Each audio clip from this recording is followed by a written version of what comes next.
kami dukkaana namarra ummaan ta'e miskiintittiin isfaaltirra dhaabbattee ijoollee baajaan kadhachuun tanaa dhiirummaan gabba'ee dalaga dhiirri hin tuffatu dhiira si gootiin sin jee barcaattaraa qabqabii yoo dalayde hammaala yoo dhiira ati goota halaaluma haa taatu dalagaan san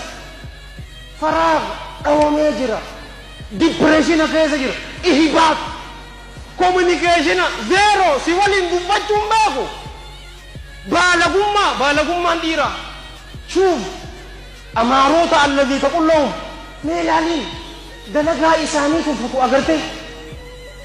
aboo dalagaa isaanii tuffatu agartanii jaalawwan kee digiriin qaba hin dubaree hoo